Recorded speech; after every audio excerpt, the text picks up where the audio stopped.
আসসালামু আলাইকুম বন্ধুরা। প্রথমে আদা, রসুন আর কাঁচা ঝালগুলো বেটে নিচ্ছি।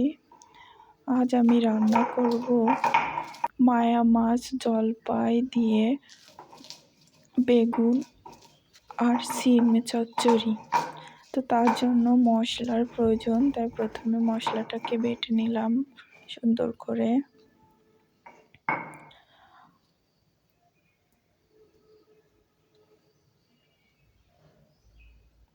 মশলা বাটা হয়ে গেছে, এখন আমি এটা উঠিয়ে নেব।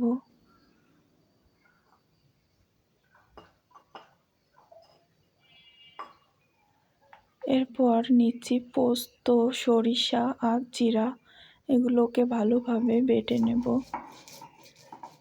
যে কোনো চচ্চড়িতে সরিষা বাটা দিলে ভালো লাগে।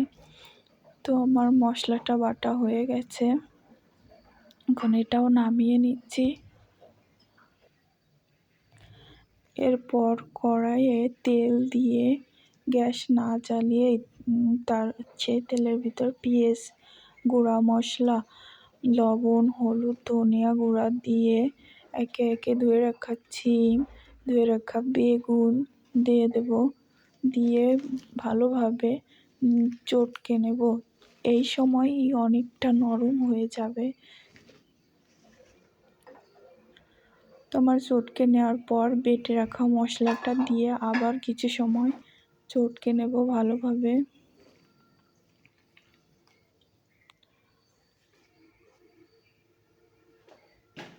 দেখুন বন্ধুরা, আমার চটকানোর পর কি সুন্দর দেখতে লাগছে। এরপর কাঁচা ঝাল দিয়ে আবারও হালকা হালকা করে এবার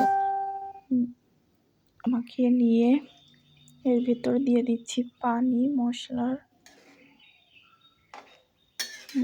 পানি দিয়ে এবার খুন্তির সাহায্যে নেড়ে নিচ্ছি। আর এখন গ্যাসটা আমি অন করে দেব। তো গ্যাস অন করে এর উপর দিয়ে সেই মায়া মাছগুলো ছড়িয়ে দেব।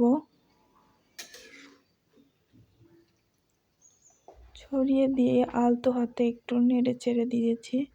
এরপর কেটে রাখা জলপাইগুলো উপর দিয়ে ছড়িয়ে ঢাকা দিয়ে ঢেকে দিচ্ছি। 5 মিনিট পর ঢাকাটা উঠিয়ে একটু হালকা করে নেড়ে নিচ্ছি। নেড়ে নেওয়া হয়ে গেছে, তরকারিটা ফুটছে কি সুন্দর। তারপরে অল্প অল্প পানির ভেতরে ধনেপাতা কুচানোটা দিয়ে দিচ্ছে, দিয়ে সামান্য আলতোভাবে নেড়ে নিচ্ছি যাতে ধনেপাতাটা মিক্স হয়।